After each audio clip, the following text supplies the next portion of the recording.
Hi everyone, here we go. I'll just ramble on a little bit and wait for hopefully some people to log on and listen to me jabber on about stuff. I've just got my little friends coming to say hello. Hello. Here's one. Oh look, sit down. This is my little one, Olivia. Kyle, you want to come and sit down? Oh, look. Say hi, Shannon. Hi, Keely. Oh, Keely's watching. Hello, Keely. And here's Daddy Bear. Oh, did you say hello? Hello. Hello, good girl. Did you say hi, Keely? Oh, shut the door. And Auntie Taryn. Taryn? Auntie Taryn, come and sit here. Hi, Auntie Taryn. So, hello. Hi, Michelle. Oh, look, Keely's watching. Keely. You got a lot bigger since you last saw Keely. Just a little introduction into the chaos of twins. Come in, bud. Don't touch the phone, please. Oh, Helen's watching. Say hi, Helen. Helen's watching. Beck's watching. Say good morning, Beck. Oh, there's a hat there. Yeah. That's Olivia's hat, yes. Mommy. Mummy's water. Yeah. What's your name? What's your name? Olivia? Kyle. And there's Kyle, yes.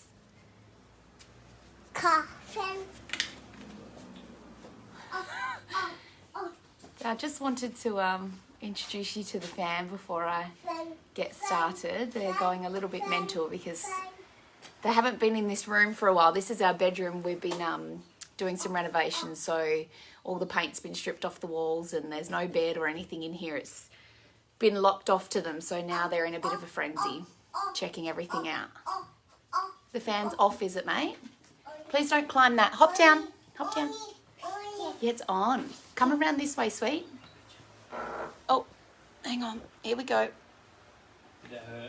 You want to say hi to Jamie? Say hi, Jamie. Jamie. Look at all the love hearts. That's everyone saying hello. Yeah. You're a big girl now?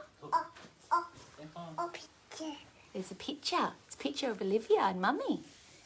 And Kyle. Come sit down, bud. Oh, you say hello?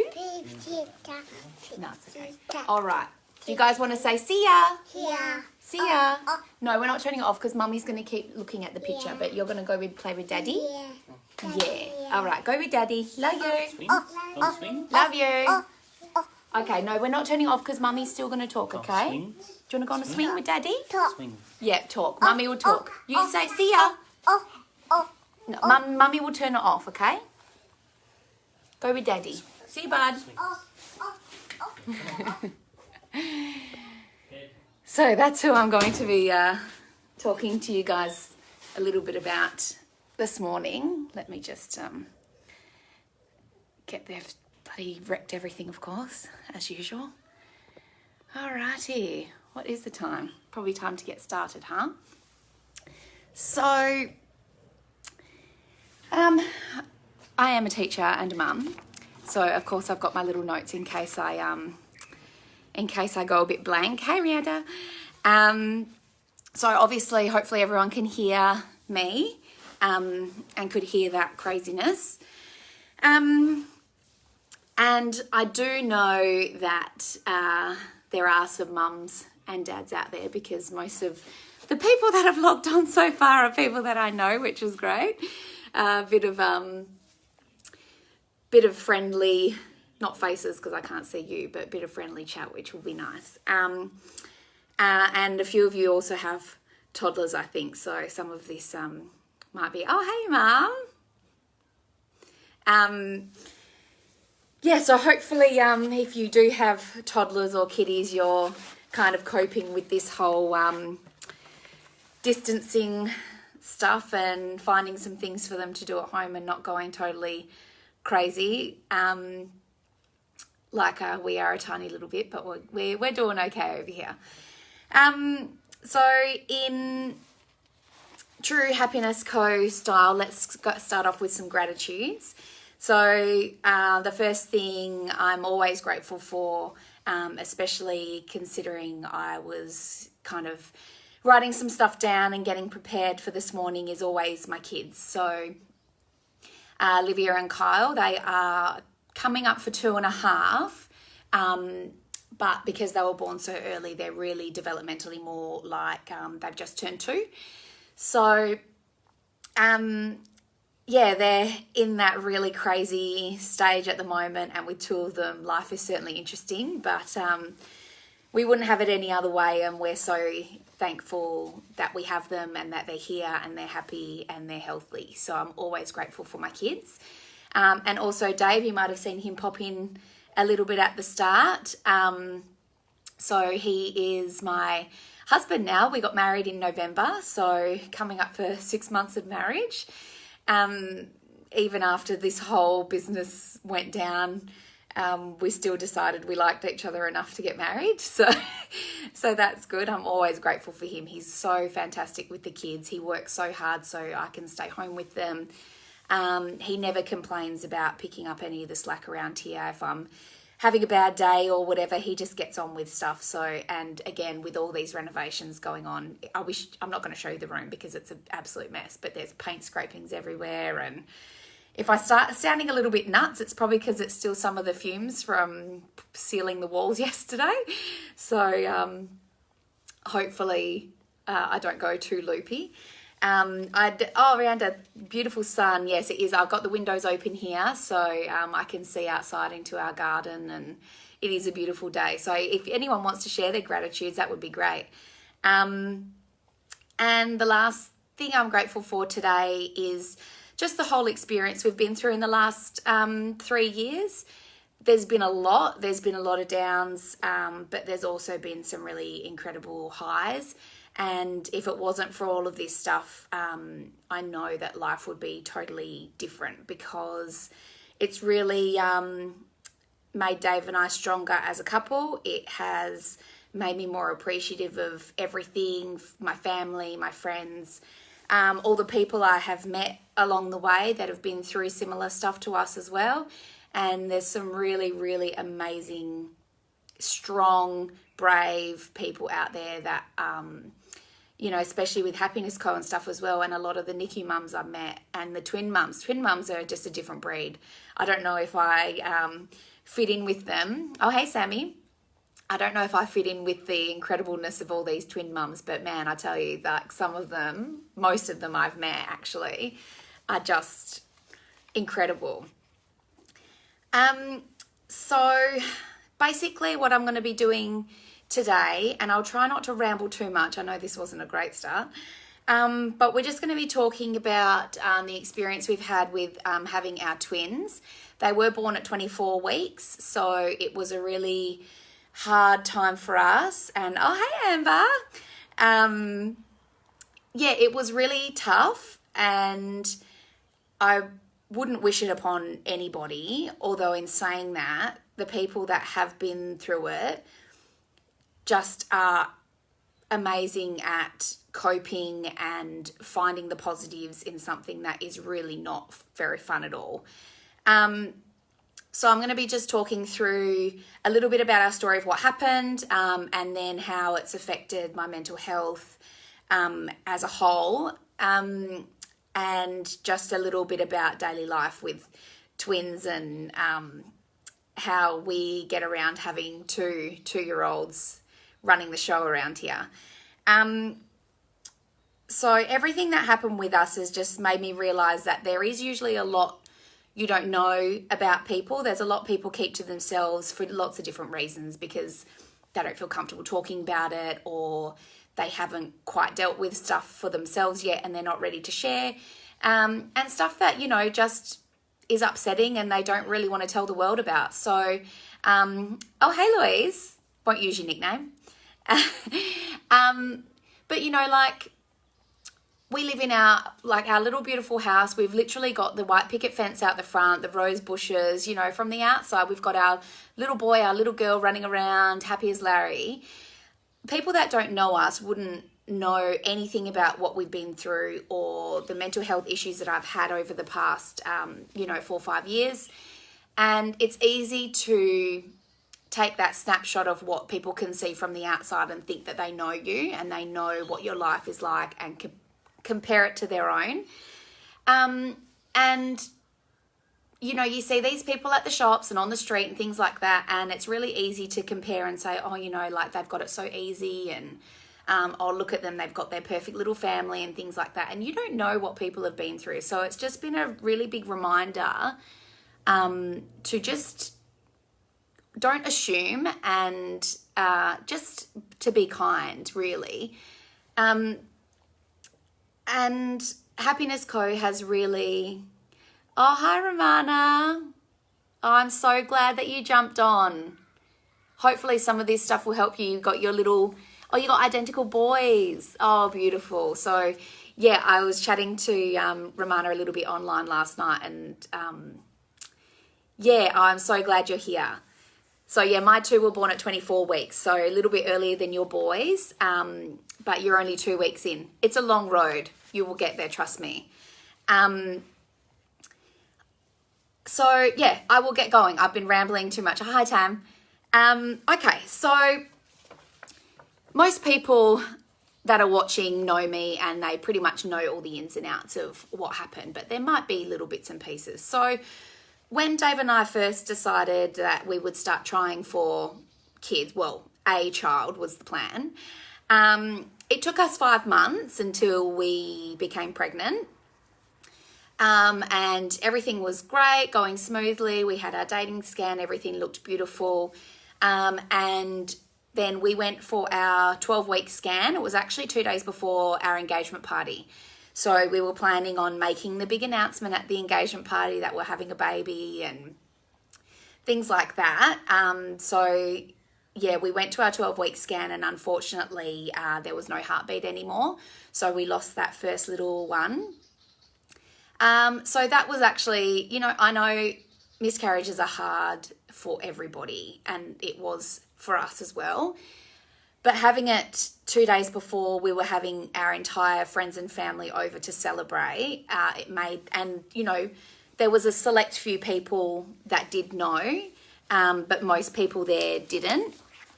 And it just was really shit timing, basically, and it made things kind of even worse. So, but I do feel like everything happens for a reason, and obviously that first one, you know, wasn't going to work out for us, for whatever reason, and that's life. So, you know, we tried to move on from that. It was really hard. I did some counselling and had some time off work and things like that. And then basically we got pregnant again straight away. So that happened in the late April when we had that 12-week scan. And then by July I was pregnant again with the twins. So we went to that first dating scan, and obviously a bit nervous and things like that. I'd actually gone to the shops. I'd taken the day off work and I'd gone to the shops, and I thought, let's be positive about this. You know, I'll go buy some baby clothes. So I don't know why it didn't occur to me at the time to just buy something white or yellow or green or neutral. But I actually was like, well, I don't know if we're having a boy or a girl, so I'll buy one girl outfit and one boy outfit. And then when we went to our scan a few hours later, we found out it was twins. So straight away I was like, well, it's a boy and a girl. Something in me just knew, obviously. And so right from that moment, something in me said, okay, well, that's just what's happened. So that was an interesting day when we had the scan. The guy that was doing the ultrasound had a quick look and he goes, oh, so are there twins in your family? And I went, yes. And he said, oh, there's definitely 2 in here. So that was pretty crazy. My cousin had actually had twins earlier that year, about 6 months before we found out. So yeah, a lot of people since then, you know, like strangers at shops and things like that, like, oh, so IVF, and, you know, people just assume, but no, they weren't. We were just very, very lucky. Everything with the pregnancy was fairly smooth. So I was sick, obviously, because, you know, all the hormone levels, and that's quite normal anyway. I did have some time off work, and I did go part-time for a little while in the lead up to the end of the school year. So then we had our 20-week scan, and then then yeah, we had our 20-week scan. That's when we found out it was a boy and a girl, and I said I knew it. And yeah, everything looked great, and we had our appointment with our obstetrician, and he said everything looked really fantastic. Everything was low risk, and I actually remember he saying, everything looks fantastic. There's no signs of any risk of early labour. So famous last words. So that was at 20 weeks, and then at 23 weeks and 3 days, I kind of thought something wasn't wrong. Without going into too much detail, there was some fluid going on, and I went to the doctor, and they basically did the tests and said, you're leaking amniotic fluid. One of the membranes is ruptured, jabbed me with the steroid injection, and said, go to King Eddie's. So that's when it all kind of kicked off, and I was admitted that night, and my obstetrician said, just pack an overnight bag and they'll do a proper scan tomorrow. So here I was, rocked up with my overnight bag at King Eddie's, and the nurse said, oh, you know, you never know, you might be here 2 weeks, 2 months. And I went, I've got an overnight bag. And she said, I don't think you're going to be leaving until you've had your babies. So that was pretty full on. And they did the big scan the next day. Everything looked fairly good. I got another dose of the steroids and things like that. That's to help with the lung development for if they're born too early. Then when they were just finishing off the scan, they realised that I had actually started dilating. I was 4 centimetres, and they said you have to go straight to the labour ward. We had a big talk with one of the paediatricians that night about some really hard stuff to hear. The chances of survival weren't great at that point in time. We had to make a decision of how much help we wanted the doctors to give the kids if they were born that night.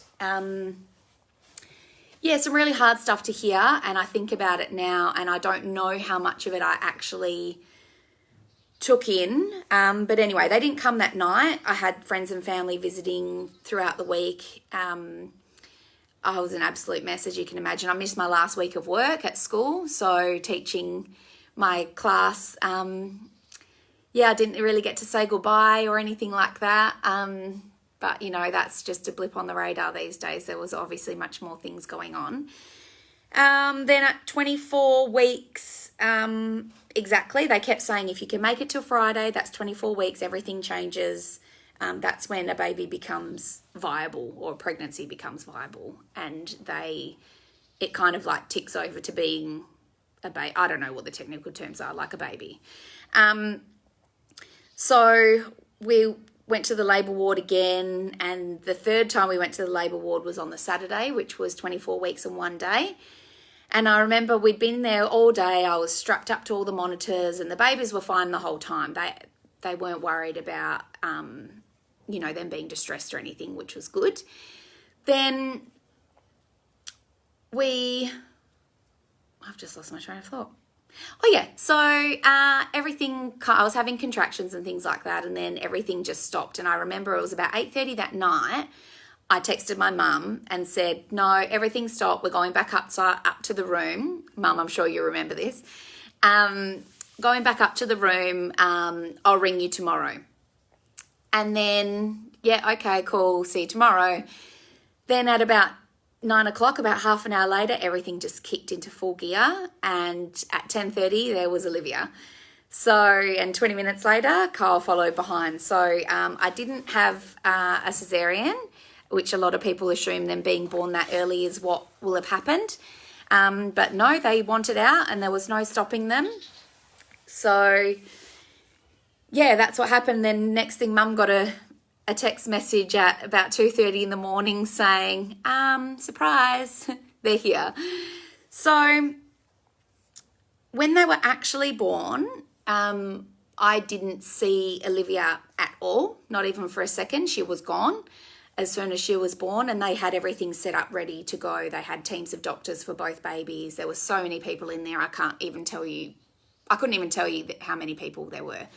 And then there was a few little dramas getting Kyle out, but there he was 20 minutes later, and I did see a tiny glimpse of him, and then he was gone as well. And then it was just Dave and I in the room, and everyone had taken off, and we were there. Oh, hey, Robbie. We were there, and it was kind of like, what just happened? And then that's when kind of everything got a little bit real, I suppose. So we went down about 2 hours later to actually meet the kids. Of course I'm the best Prodger. Oh, actually don't say that because Mum's watching. she might contend that she's the best Prodger.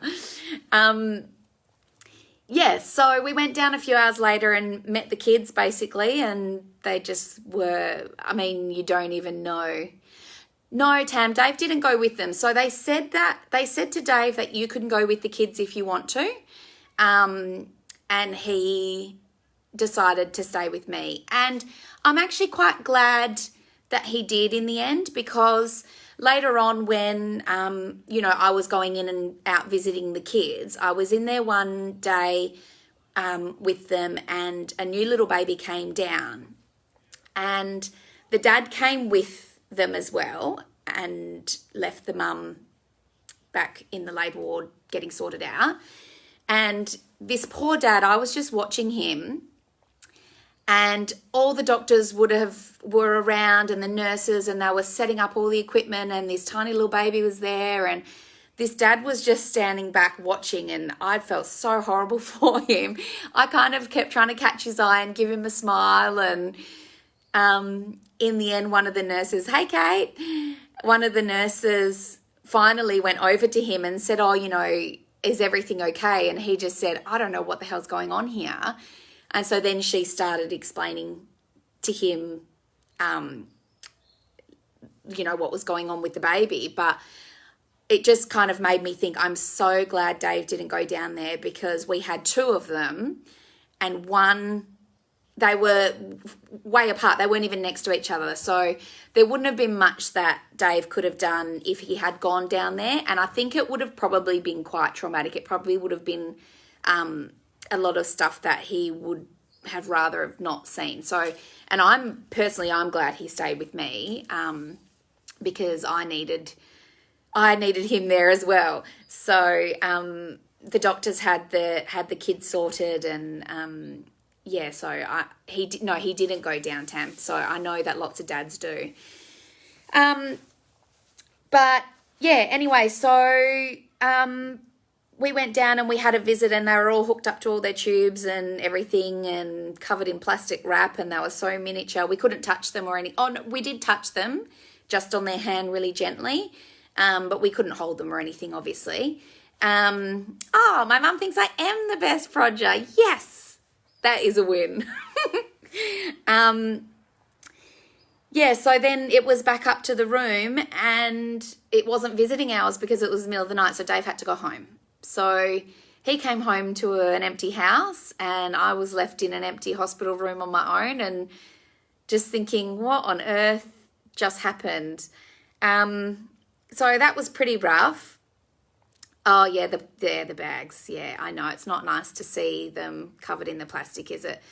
But, it took me a really long time to get my head around the fact that, obviously the doctors know what they're doing, but for them, they do this kind of thing every day, and it's all so new to us if we've never been through it before, and especially if we've never even known anyone that's been through it before.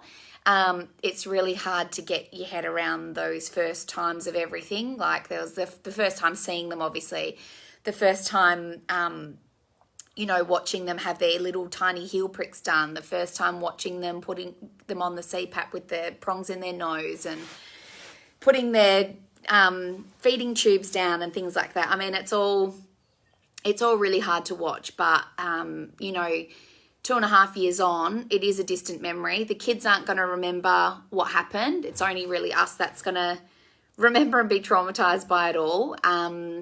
So that's one positive for me, is that I know the kids don't remember the trauma that they've been through. So if we can kind of get our heads around dealing with it all, then for them, it's just what happened to these tiny little babies back in the day that they don't remember. The things that really helped me when the kids were in the hospital, so they stayed for 89 days.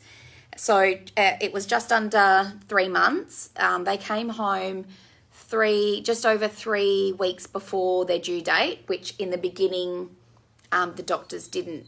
They said, you know, a lot of people assume kids will go home on their due date. Probably being born that early, try and adjust that to maybe a couple of weeks after their due date. But our kids had pretty smooth sailing, to be honest. So not a huge amount of issues. We didn't have to do any surgeries or anything like that. They had blood transfusions. They had issues with their eyes and with their hearts and things like that. But everything went really great for us. And I know that there are a lot of people that have had a lot more complications than us and have had it a lot more difficult.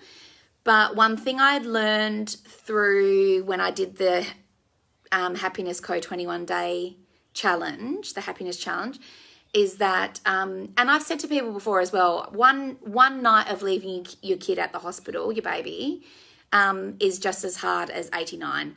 It's not a competition, and different people deal with things in different ways, and however you're feeling is valid and is real for you, and it's not a competition. So yeah, I'm aware that things were obviously hard for us, and we're really lucky that we didn't have to have any of those complications with surgeries and stuff. But I can't even imagine watching your tiny little baby go in for surgery, or even worse, I know that there are people that are watching right now that have lost their little ones and have a lot of continuing issues as the kids are growing older. So we've just got to deal with things as they come and hope for the best. So the things that really helped me when the kids were in the hospital is being there for the doctor's rounds. So I would get there at 7:30 in the morning, ready for doctor's rounds to start at 8 o'clock. And our kids were actually in bed 1 and 2 for a while there. So we knew we were always going to be first on the round. So I made sure I was there nice and early. I could ask any questions. I could get anything clarified. I could ask, what's the next step? What are we working towards? What kinds of things can I be doing? And everything like that. The doctors and all the nurses and everyone was so incredible. We had to wait, I should have checked. I think it was 5 days before we could hold Olivia and 6 days before we could hold Kyle. And I think that was the moment that it really felt real. Like, okay, I actually am a mum now. I've got tiny little babies to hold, and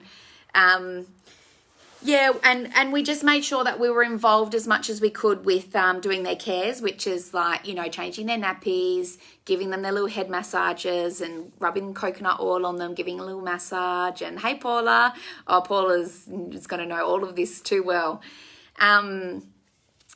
Yeah, doing and all of those things, you know, like cleaning their little mouths and their eyes and stuff like that. We just made sure that we were there for all that kind of stuff, and we were involved, and we weren't just sitting back watching other people looking after our kids. We were getting in the mix, and it was scary at first because you don't want to hurt them, and then you watch the nurses and they just literally pick the babies up by the head and their bum and just like flip them over, and you're like, oh, what just happened? But you soon start to realize that even though they look super, super fragile, and they are, but they're not going to break if you touch them, you know, and learning little things from them from the nurses as well that have obviously been doing this for years and years and years, and they know what they're doing. The other things that really helped was our friends and family dropping off food for us and meals. And I was spending, up to 12 hours a day at the hospital. And Dave was back at work. He was like, well, there's no point having time off work now because I can't really help out. It would just be sitting around at the hospital. So he went back to work and had time off when the kids finally came home. So he was working all day, and then he'd come home, have a quick shower, and then head up to the hospital as well. So, oh, hey, Rhiannon. More twin mums watching. And there were social workers that came and checked. I did have a red flag on my file because before all of this happened years and years ago, I was diagnosed with clinical depression. So I did have that red flag on my file. So they had a social worker coming in regularly to check. They made sure all the doctors and the nurses and everyone were aware of that in case I had a meltdown or something, which I did. Let's be honest, I had quite a few. But I made sure I was talking to other parents that knew what was going on because they were going through the same thing. And I made some really great friends that I still speak to, and I don't really see them now. I FaceTime them. But we all get it. We know what's going on and we understand what everyone's been through.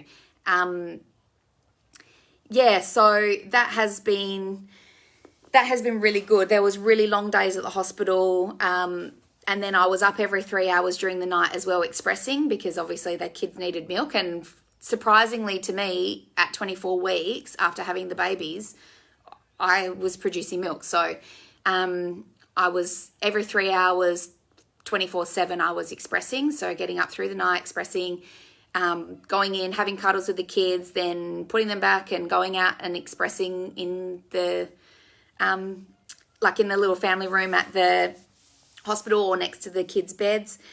So sleep wasn't going well, stressed with everything that was going on. It was a really hard few months. It's not what you think becoming a mum is going to be like. I didn't have that moment where I had a baby and then it was put onto my chest and, we had our happy family moment and things like that. We didn't get that.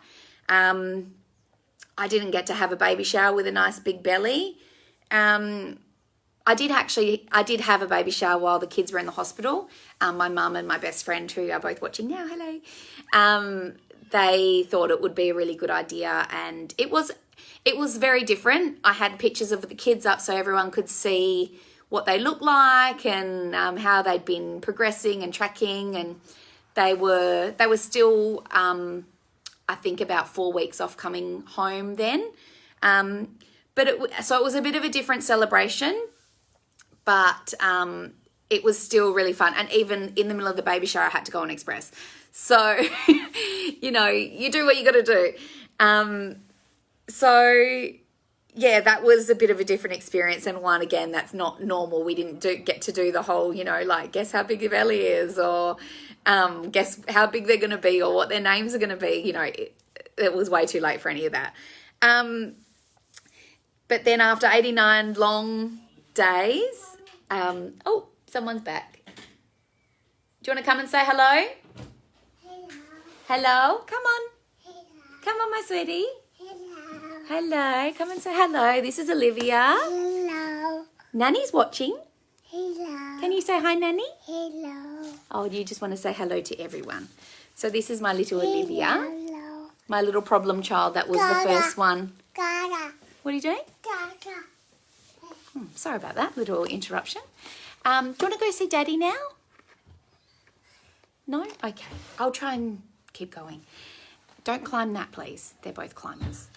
So then 89 days later, then it was time for them to come home. It was really bizarre.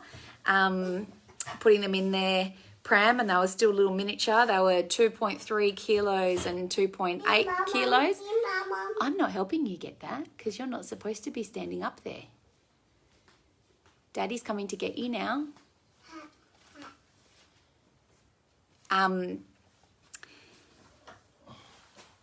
Where was I?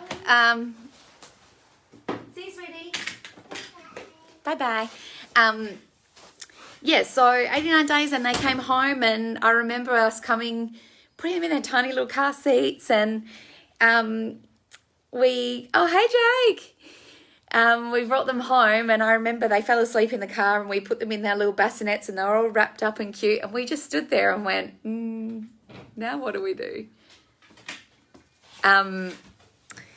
Yeah, so that was a little bit weird, but it was just so amazing, and that's the moment that you wait for, and that is the moment that everyone gets when they bring their babies home. We still got that. It was just, you know, we'd already had 3 months to get to know our kids, and up to that point. Then I do remember the first night we brought them home as well. They were sleeping in their bassinets in our bedroom, and I said, we can't turn the lights off. They've never been in the dark before. It's so noisy in there, and there's always lights on, and there's always beeping and this. I was like, they're going to be scared of the dark, and all these things that you think back now, and it's a bit silly, but at the time, I was like, we slept with the light on in our bedroom all night that night because I thought they would be scared. Anyway, so it was a lot of stuff that happened. It took me a really long time to let go of the fact that my body failed us, that it wasn't able to carry the baby, well, the first baby and then the twins, that for some reason my body wasn't capable of doing it. I was blaming myself. And I also felt like I'd missed out on a lot. I didn't get the whole 40-week pregnancy experience. I didn't get the whole holding the baby as soon as it's been born. You know, I was for a while I was focusing on all the things I didn't get to do instead of focusing on the things that did happen for us. So, you know, we do have our Carl's in the window. Hey, buddy. What are you... Okay, go and play. Go play with Daddy. So they're watching me through the window now. Yeah, you know, like, and I didn't get to have everyone, like, come and visit us at the hospital with a new baby, and, you know, like, all those silly things that really don't matter. But for a while, that was all I could focus on. I was really annoyed that, oh my God, the temperature, Paula, all the time. We always checked their temperature after they came home because we were doing it, so used to doing it every 3 hours at the hospital. We were changing their nappies every 3 hours. We were doing the whole bit for ages until we realised that I think we are going a little bit overboard here. We need to relax.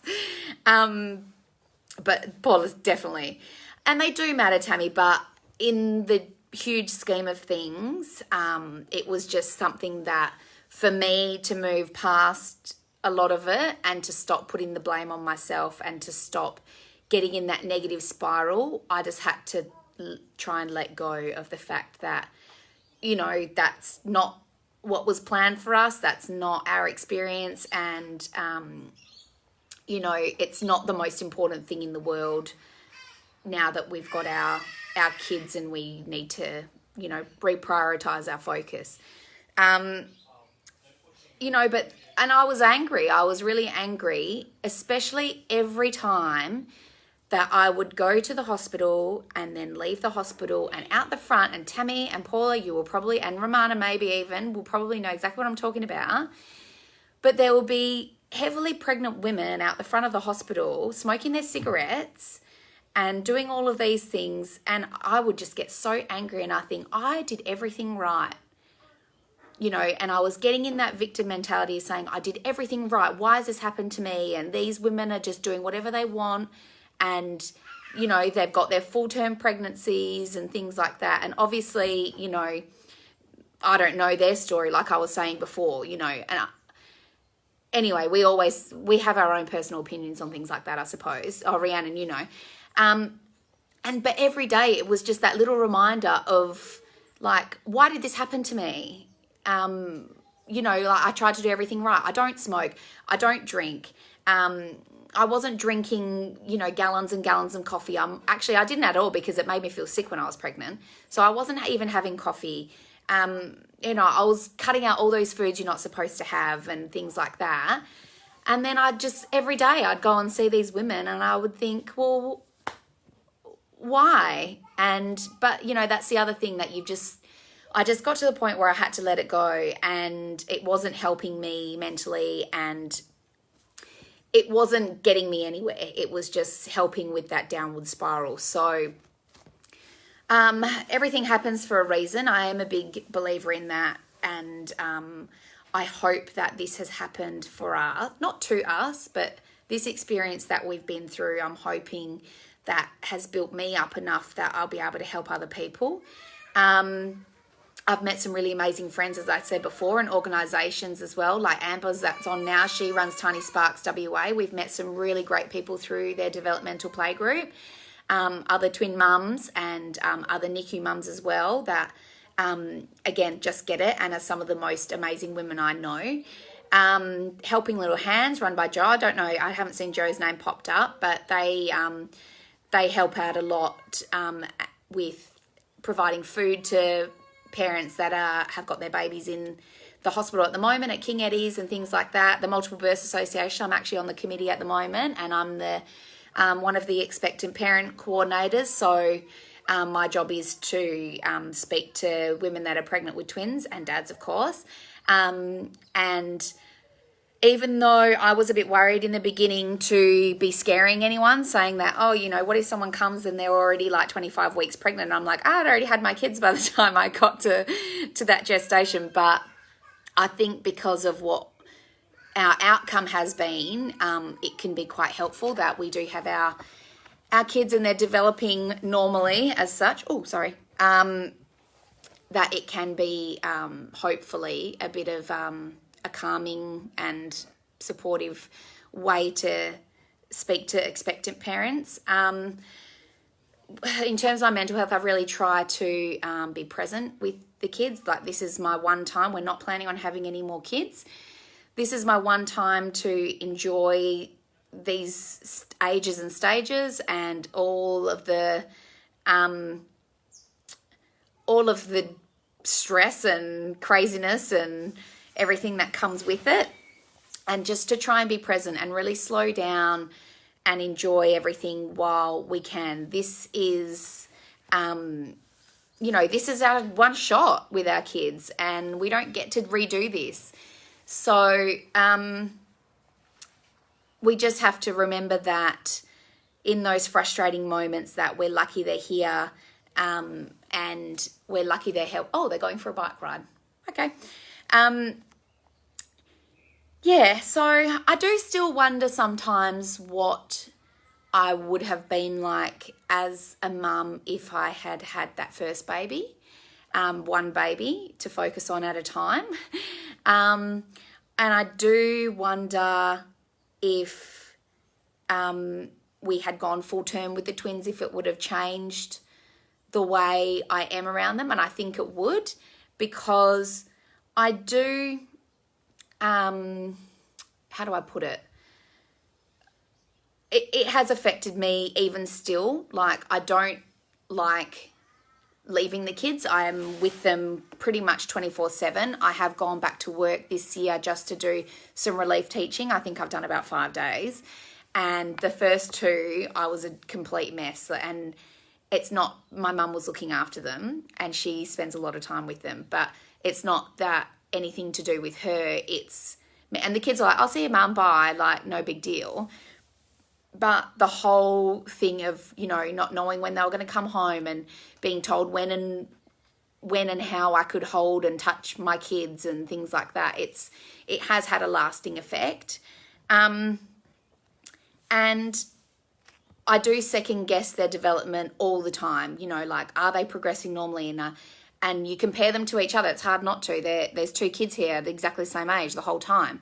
You're not meant to compare them. They are individuals, and I do understand that. But then one of them will start doing something, like even with walking. Kyle started walking, and Olivia didn't walk until 3 months later. And then it's like, well, is there something wrong with her? We're always kind of waiting for something to happen, something to be wrong with them as such. And, you know, if there is, there is. And if something comes up, we'll deal with it as it comes. But so far, so good. You know, that they have, when the first year after they came home, they were sick a few times. And yeah, that's right. Boys and girls are so different. I was actually just coming to that point because there have been a few things that people say, even doctors are saying, oh, that's just because he's a boy. Or that's just because she's a girl. That's why. And I think, yeah, but it's that whole nature versus nurture thing. Like, they literally have lived in the exact same house with the exact same things, the exact same experiences, same parents, everything. And they're so different in some ways. It's really funny to watch, actually. But yeah, there's also other things that have affected my mental health as well with everything, because that first 12 months when they came home, they did get sick a few times and they were admitted to hospital for a couple of nights here and there. And even up until probably, I don't know, 6 or 7 months ago, every time, it's usually Kyle, he always gets sick.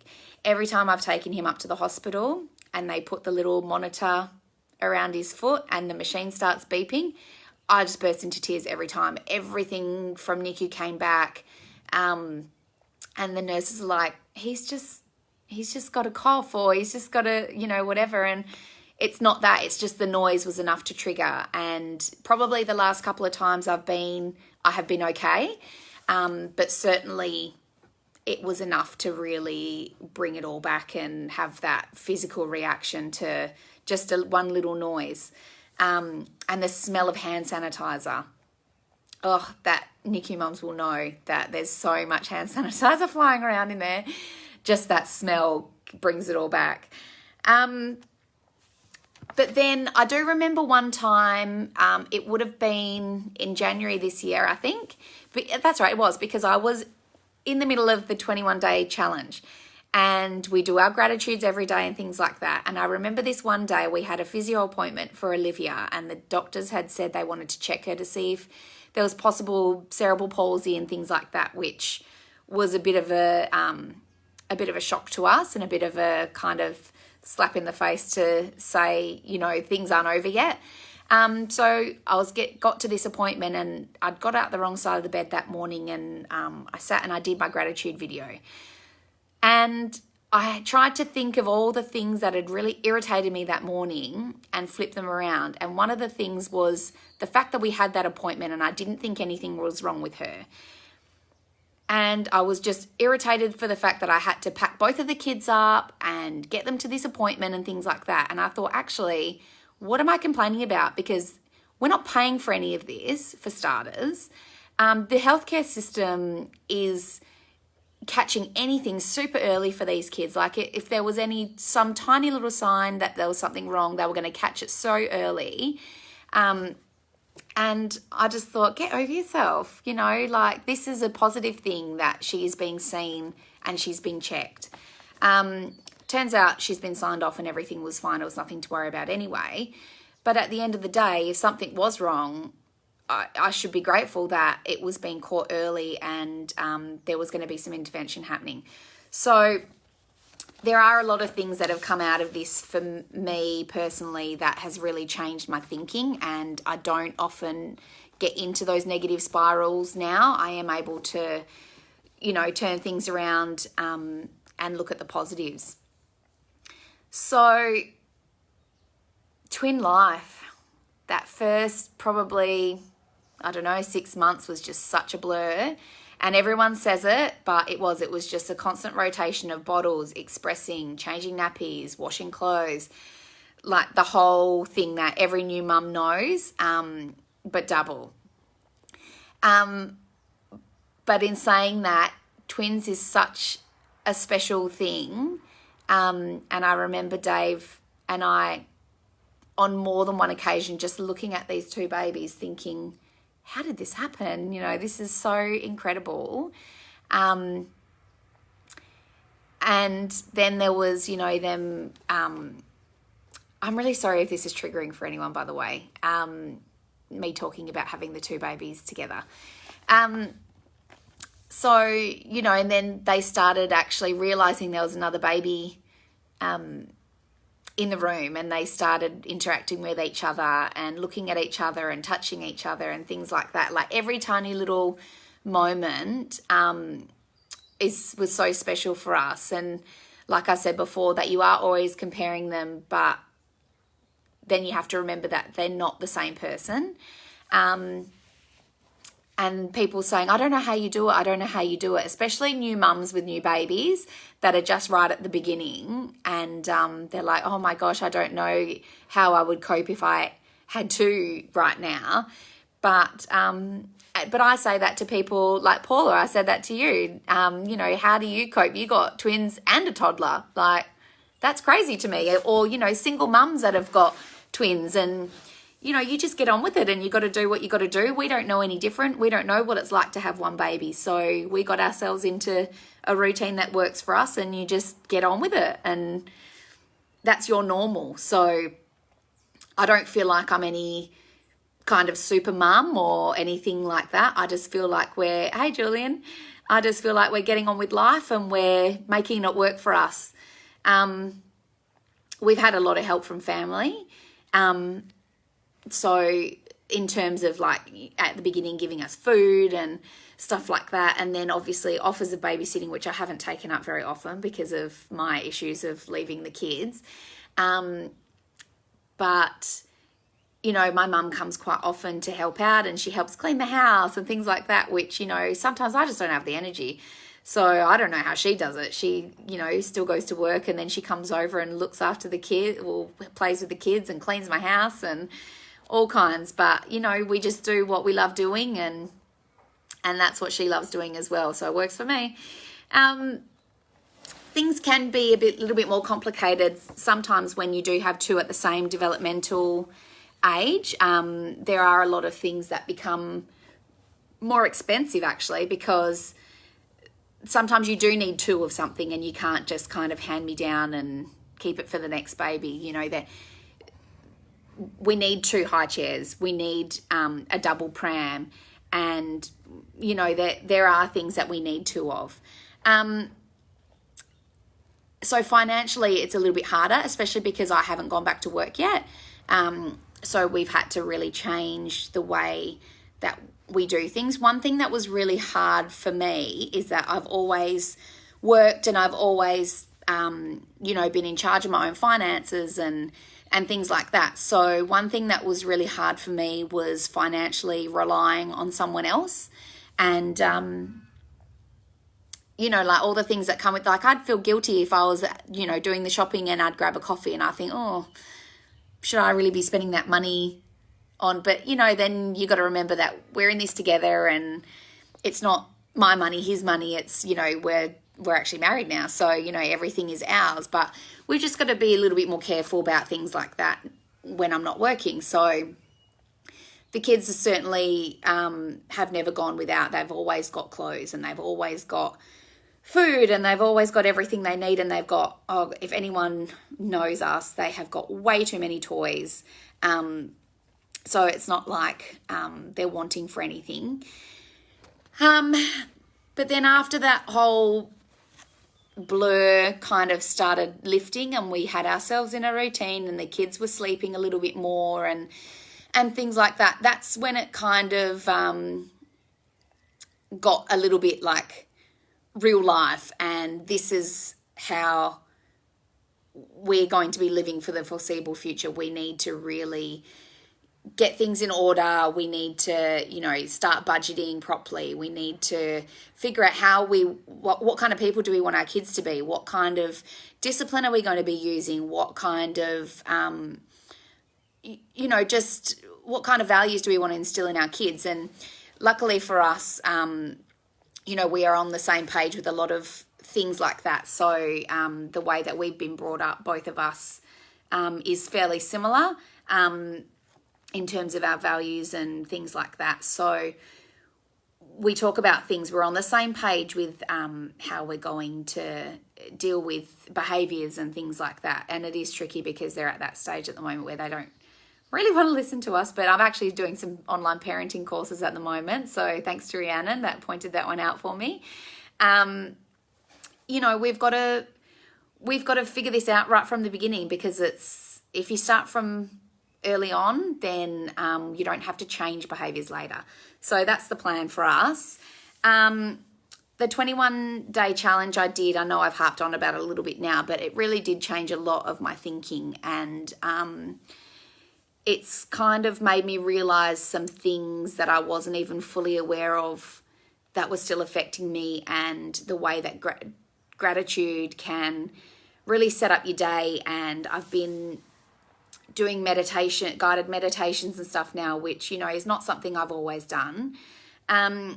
But all of those kinds of things to address my mental health, it's kind of like that top-down theory. Like, I look after myself first. Technically not first, because I am usually like, you know, down the line a little bit in terms of looking after the kids, get them fed, all the rest. But it's got to start with me. And if I'm not right, I know that I am harder on the kids, that I don't let things go that are minor, and none of us have a good day. So it's really kind of finding who I'm not just mum, like I am me. And for a while there, I kind of lost it because I wasn't working. So for 13 years, I've been a teacher, and now people say, what do you do? And I feel like I can't say that anymore because I haven't worked for 2.5 years. So who am I? Well, I'm mum.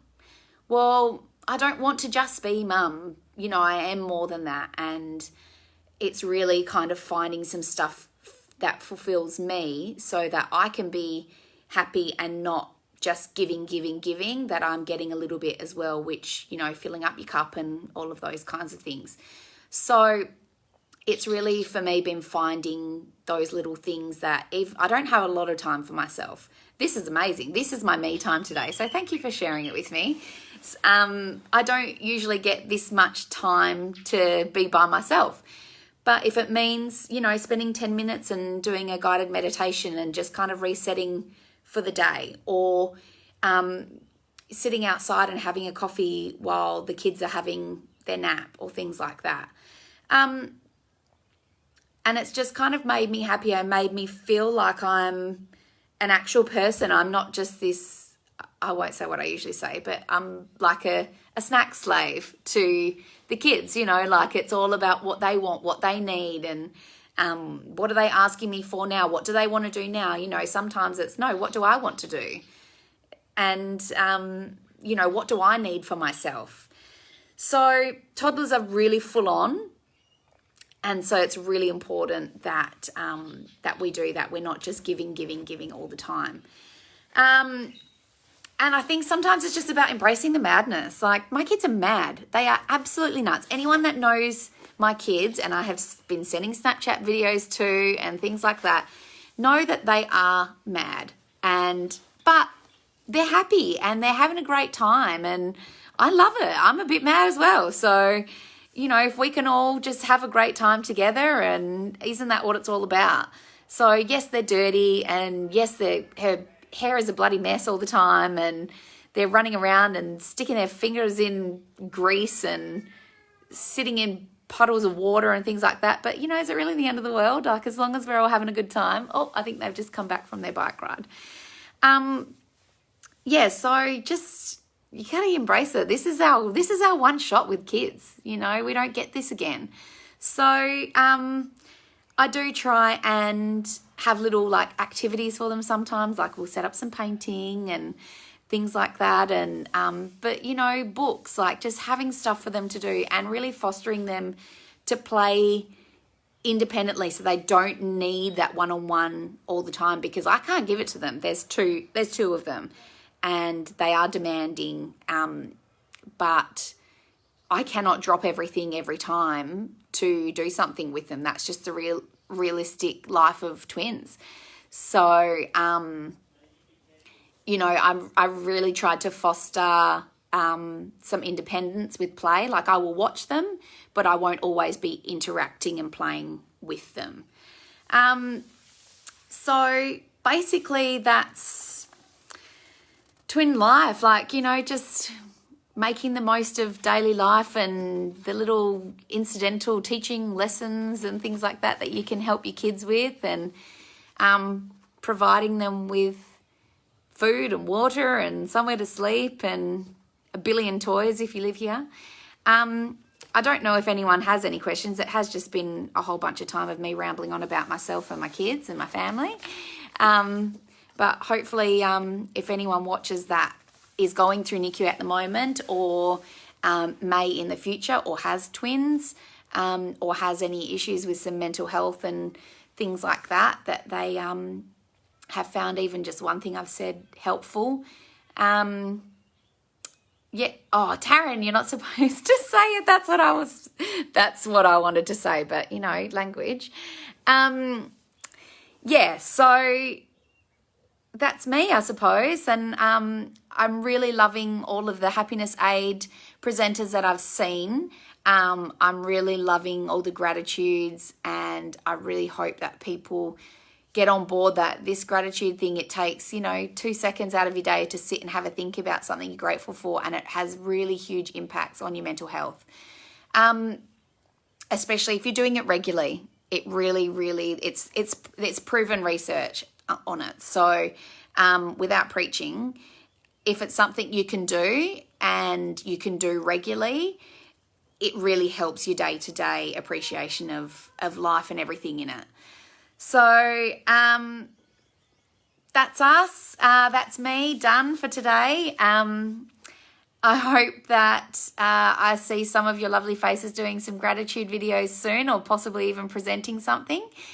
And, oh, hang on, I think, oh no, they're still outside. I was going to get the kids to come and say goodbye, but they're out the front. So that's it. Big love to everyone. Thank you for watching if you made it this far. And I will speak to you all very soon. Oh, hang on. They are coming. Did you go for a bike ride? Hi. Are you just in time to say goodbye? Okay. Say see ya. Yeah. See ya. Yeah. Carly, you coming to say see ya? Come here, bud. Come and say see ya. Not off yet. Say see ya. Yeah. Aw, my little loves. Bye, everyone.